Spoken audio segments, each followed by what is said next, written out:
Hello, I am Kristy Allen, and you're listening to the Tsunami of Truth podcast here on jmcbroadcasting.com. We have a medical system that doesn't make us healthy, an education system that doesn't educate, a legal system that doesn't provide justice, and a government that doesn't serve the people. Are these broken systems, or are they purposely designed defective systems to stay degenerative? My guess is that these aren't broken systems. They're working perfectly according to the dragon's blueprint. They were designed to keep you in a state of lower frequency, sick, ignorant, litigious, so you remain a high output battery. And the dumber you are, the better. Dumb people are often docile or easily distracted and manipulated.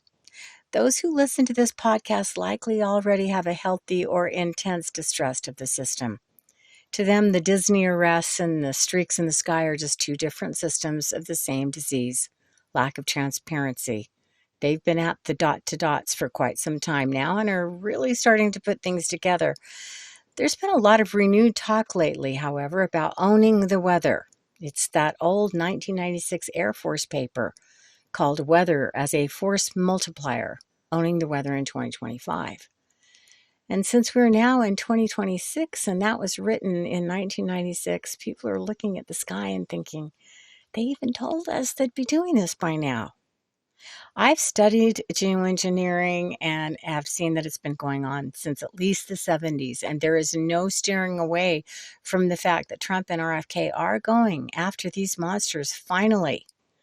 DARPA. They're the people that want to keep spraying the strontium, barium, aluminum stuff that sticks to us and goes into our systems for some reason. And it's affecting everything. It's affecting animals, the crickets, insects, and humans. Now, I get more comments about chemtrails, more outrage about this than anything else. And I'm thinking, why isn't there more outrage about what's happening to abused and trafficked children? Why is it chemtrails? A few days ago, I put both of these subjects into one podcast, and the children didn't make it into the comments nearly as much as the chemtrails for some reason. So let's talk about this. At first, I'm thinking, is there righteous anger about the spraying a way to avoid the heartbreak of the Disney story? Or do they truly see these as two sides of the same coin?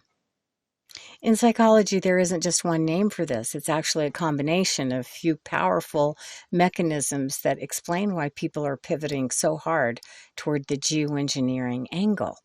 One is called displaced outrage or displaced aggression. This happens when a person is confronted with a truth so dark or a villain so powerful that they feel helpless to fight it. The other term is proportionality bias. This is a huge one for this audience because the human tendency to believe that huge, significant events must have equally huge, significant causes. The idea that random criminals are just slipping through the cracks at Disney feels too small and messy. However, the idea of a coordinated global effort involving DARPA and heavy metals, strontium and barium, feels proportional to the level of evil people sense in the world right now. So whether it's displaced outrage, displaced aggression, or proportionality bias, it's like this. When a person is confronted with a truth so dark or a villain so powerful that they feel helpless to fight it, look, the predator shield and crimes against children are visceral and heartbreaking. And I have wondered why this has gotten so much more attention, not gotten more attention because of how heinous it is, but the way I've heard it is that sometimes it's easier for the brain to redirect that anger toward a more tangible or visible enemy, like the lines in the sky, where they feel they have a clearer target for their fight. They are both invisible enemies, too far to see and too difficult to imagine, but they both need our attention and our time and our willingness to confront them, or things could just have a tendency to stay the same. See that? But once we've seen it, that is no longer an option. And so this is causing some expected chaos because a lot of people are seeing it right now and playing dot to dot. And if it's not yet clear to you, stay with me because by the end of this podcast, it will probably become crystal clear. As many of you know, and as we've discussed many times since the 1666 Cestui QV Act, a legal web was spun to treat you as lost at sea. Your birth certificate wasn't just a record, it was a security, a bond that was quite literally traded on the New York Stock Exchange under your birth or BERTH certificate number. A lot of evidence suggests that they turned your living soul into a person, a maritime corporate fiction to be used as collateral for national debts. And if this is true, you were bought and sold before you could even speak. Now, this is the ultimate fraud, and because you were never told the terms, the contract is void. Now, let me make this clear. You are not a stock. You are a sovereign spirit. But like chemtrails, what difference does that make if there is a law against this and still nothing changes? Hence the outrage.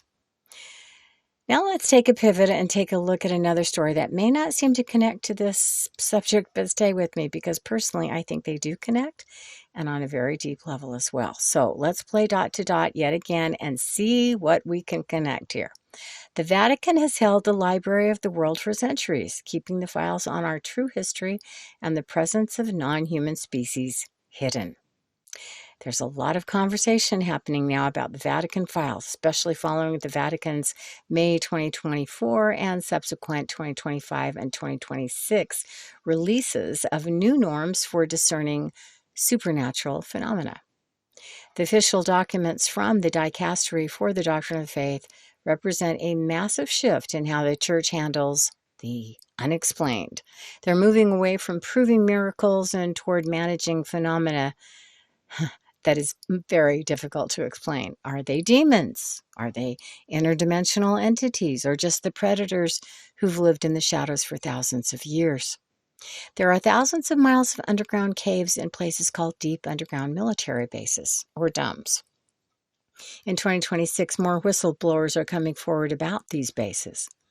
And if these entities described are interdimensional, the underground networks could act as their blind spots, places where the light of the sun and the truth can't reach them.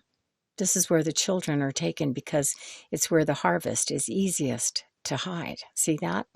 Because the Vatican is now more transparent about investigating these grave immoral actions or psychopathic tendencies, quote unquote, within these supernatural events, people are connecting those dots back to the elite rituals and the predator shield concepts we've already discussed. So the timing of this is very interesting, isn't it? Strangely enough, there is an actual shape-shifting angle to this, and while the Vatican files don't explicitly name reptilians, they do discuss personages, demons, and entities that appear during these phenomena like, say, those rituals, for instance. To a listener who already feels like the world's leaders are cold-blooded or predatory, the leap to literal shapeshifters feels like a logical explanation for how such evil can exist in plain sight. And here's an interesting dot to put into place. Why the secrecy? Because knowing we aren't alone and knowing that some of these others have seen us as a resource or even a battery would shatter the old power structure instantly. Scientists and whistleblowers like Stephen Greer have been pointing to this for decades. The military disclosure happening now is not a gift, it's a necessity because the evidence from the sky, the strontium, barium, aluminum, and the other energy conductors that have now been identified is becoming too obvious to hide. And the question can now be fully formed. Did they use those conductors to tune the atmosphere for an interface that isn't even ours? Yeah, well, after a very careful look at this, over the course of at least 30 years, the chemtrails, the strontium, barium, aluminum, and nanobot particles, those materials that are ending up in our bodies, aren't just pollution. They essentially turn the human nervous system into a transmitter. In other words, they're conductors. Strong evidence shows how they apparently created an artificial saline in the sky to match the salinity in your blood, turning the atmosphere into a giant circuit board. This is the hardware of the corporate smog. Now let's speak plainly about what I'm calling an energy heist, because I have had sores that don't heal. From observation over many years, I can actually see these under a microscope, and I have over the years learned that when I remove them, I can feel a buzz in my fingers until they die a few minutes later. Once I envisioned what a crystal can do, things began to make much more sense to me why they were used in this nanobot weapon against humanity, what Trump and RFK are now calling crimes against humanity for how serious they are. Crystals are amazing in that they are often used because of their ability to send and receive information. And when these crystals are removed from me, I feel an immediate surge in my own energy returning the moment those crystals leave. In a way, it is the ultimate proof of sovereignty, because each time I do this, I'm literally reclaiming my life force from the entities that have legally and unlawfully contracted for it. So, to all those that are tired of this energy harvest in your own lives in one way or another, consider that this is why your spirit wants to express itself. Spirits express, dragons suppress. So, yeah, of course your spirit's mad. That's what happens when your spirit realizes that it's being interfaced with against its will for the purpose of an energy heist. The chaos we are seeing now is what is called Armageddon, or the unveiling of this hardware. See that? When you really think about it, the truth answers everything, because when acted upon, it leads to regeneration. Are there those that would instead have us degenerate if it meant a cut for them somehow? Are they corrupt humans or ancient predators? Consider this. If these entities view the humans as a resource, the humans are food theory, then the systemic nature of child predation isn't a failure of their system. It's the purpose of this system. It explains why the predator shield exists. It's not to protect people, but to protect the livestock for the farmers. And we're their livestock. Remember that the dragon hates the light. Light is transparency, truth, and exposure. And if these beings thrive on shadow and maritime legal loopholes, then shining a massive spotlight on a creature that has lived in the dark for eons so it could continue to harvest our energy is, well, that's rather diabolical, wouldn't you say? Especially if it's a religious one. I mean, how can you fight what you don't think even exists? Can you see the beauty of that from the other side? And can you see how and why their worst nightmare is when these things come out of the shadows for all to see? If you're seeing irregular scribbles or massive erratic dumps from chemtrail planes recently, like I recently did, rather than the standard commercial flight paths or organized grids, that is a completely different observation than a plane flying from LA to New York City. And that's just what I saw the day of my podcast a few days ago. I mean, what do you call it when the pilot is flying erratic patterns or dumping large quantities at once? Could this suggest a specific mission or a localized experiment rather than a transit flight? If these scribbles in the sky are dropping heavy metals and nanotech, and those materials are ending up in our bodies, they essentially turn the human nervous system into a transmitter. And if so, then what must we do about that? Some people are waiting for a savior or a military operation to finish this job, but listen closely. The military can secure the perimeter, but only you can reclaim your spirit. Like a bird that wants to get out of the egg it was born in, you have to scream and peck, because the act of asserting your sovereignty is what develops your sovereign voice and your sovereign wings. This is how I think it works. A golden age isn't something that is handed to you. It's the reality you occupy once you refuse to be a battery. This process of the birthing sovereign is something deeply primal. To many, the word demon or reptilian is just a modern label for an ancient, cold-blooded parasitic force. Vatican's recent transparency is that they aren't just opening files, they're reacting to the fact that the light is becoming too bright to hide the entities anymore. It all boils down to this. The truth is the moral clarity that standard politics can't compete with, because it is a bigger picture that explains everything. It turns a law and order issue into a good versus evil battle for the soul of humanity. There's a reason for all the chaos coming out right about now. We're finally calling out the energy harvest. We're saying no to the endless fraud efforts, the stealing of humanity's soul. And by calling out this dragon spirit energy, we can see that this is not a random effort. It's a desperate attempt by a cornered predator to keep its shield intact as the world wakes up. Look, we all look for ways to make sense out of the world, but I've been at this deep dive research for many years now, and I've actually met and spoken in depth to people who have been in the same room as these beings. It is true that they harvest energy from and consider us their food source. They love rituals because it's the way to harvest a person's life force, and they do call us batteries. I mentioned that I have nanobots on my skin. I was told that with the spraying almost all living things do at this point. These nanobots are designed to mate with human cells without being rejected as foreign. This is why they cause sores that are so difficult to heal. So here's a burning question. If a crystal is buzzing inside your skin and mating with your cells, who is the groom? What if these ETs who call us useless eaters actually consider us batteries? If so, then the fatigue, the brain fog, and the skin issues aren't bugs. They are features of the harvest. Fact is, if we're useless, why are they trying so hard to keep us plugged in? And the answer, we aren't useless. We are essential. What if we are their power plants? Right now, there's a fascinating and chilling shift happening in the world of cancer research. There's a large number of doctors coming out with peer-reviewed studies that are showing clearly how cancer cells are parasitic worms. The parasite mimicry recent studies, such as those published in early 2026, have noted that cancer cells mirror the survival strategies of parasitic helminths or worms almost perfectly, from how they evade the immune system to how they migrate through tissue. And if cancer acts like a parasite and we can physically feel the pulling and buzzing of these hardware crystals out of our skin, the theory is clear. The system is trying to turn us into hosts. And whether it's a biological parasite or a technological one, the goal is the same, to drain the life force. This is the energy heist that I'm talking about.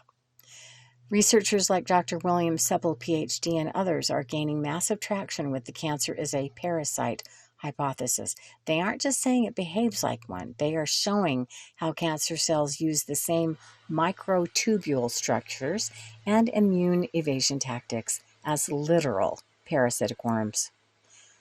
So if cancer is a parasite, then your buzzing crystals that we're all experiencing to one degree or another are the technological version of that same drain. They marry your cells just as parasites do to divert your life force into their own network. It's a pattern that repeats and repeats. The fenbendazole ivermectin surge is, there's a reason the system fought so hard against those horse paste and antiparasitics, because if you treat the parasite, you kill the hardware of the disease. This is why you feel that surge of energy when you remove those crystals, because you're literally unplugging the parasite.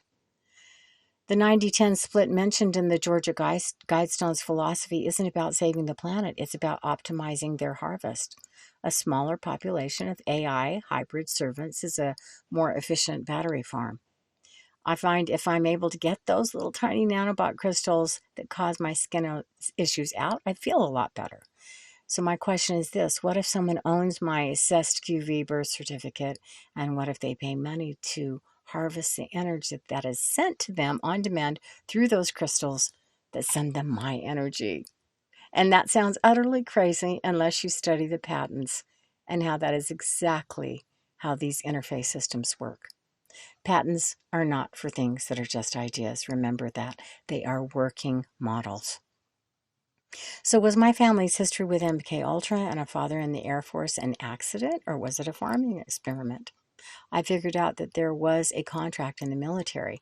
My father, a man of duty, joined the Air Force and likely signed papers he thought were for the defense of the nation. But fraud vitiates everything. If the defense was actually a harvest of his children's energy and sovereignty, the contract was a lie from the start. So for me, it's about not just talking about fixing things, but literally pulling those things out of my body so that I could spend my own energy.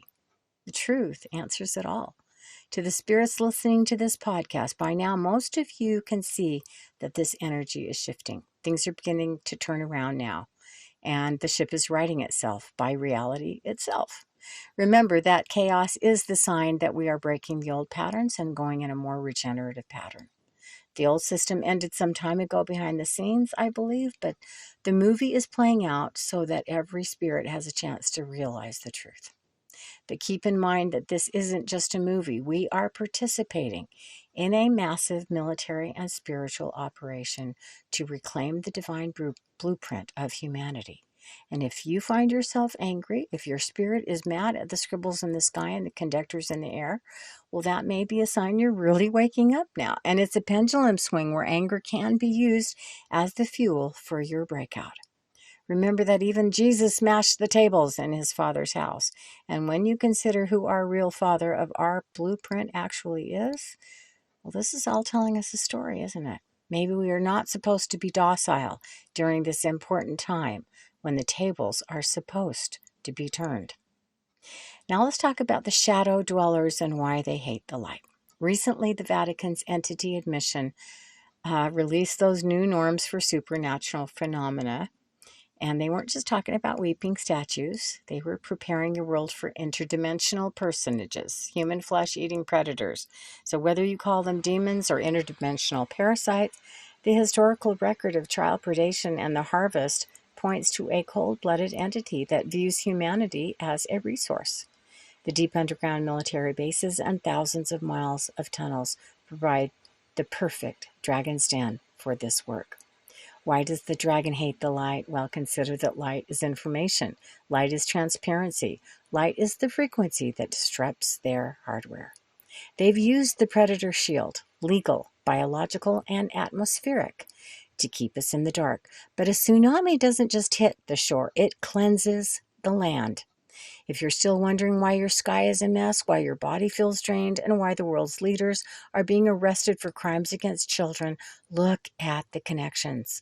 It's one system, a parasitic, DARPA-funded, interdimensionally influenced harvest.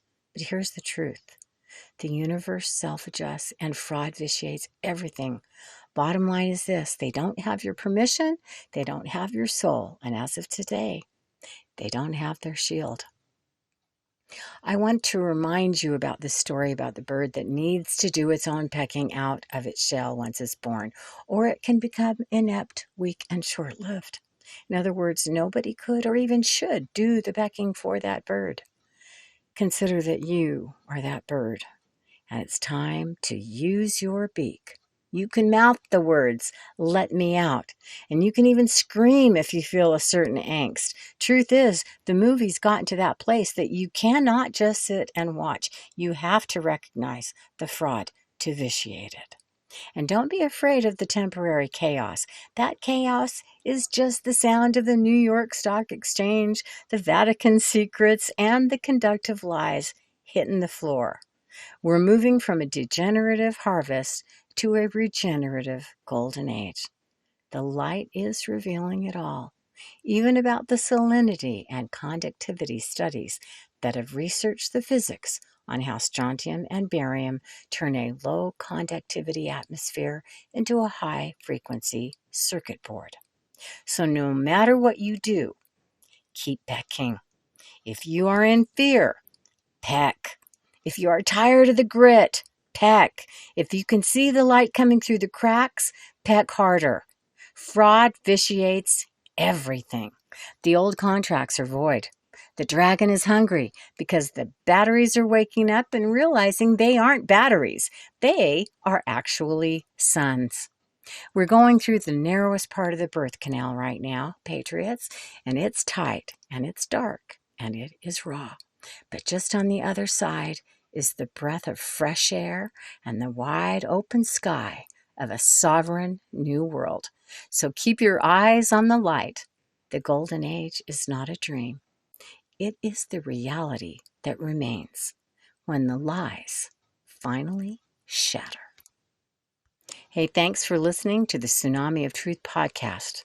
I'm Kristy Allen, here on johnmichaelchambers.com. The Federal Reserve is no more a government agency than Federal Express. The Federal Reserve is a corporation founded and run by international bankers. The Global Financial Reset is not just another podcast or episode of pertinent current discussions concerning economic-related issues. It's also an ongoing educational workshop series. Join me and my prominent guests every Wednesday live at 8:30 p.m. Eastern on JMC Broadcasting's backup Rumble channel on X, Facebook, and YouTube. Sign up for JMC's free weekly war report, including notifications of when the Global Financial Reset show is published. The future is bright, and it belongs to us, not to the global elite. You can survive and thrive this reset transition, but it takes action on your behalf. The Global Financial Reset Workshop Series gives you the tools to get out of the system with confidence.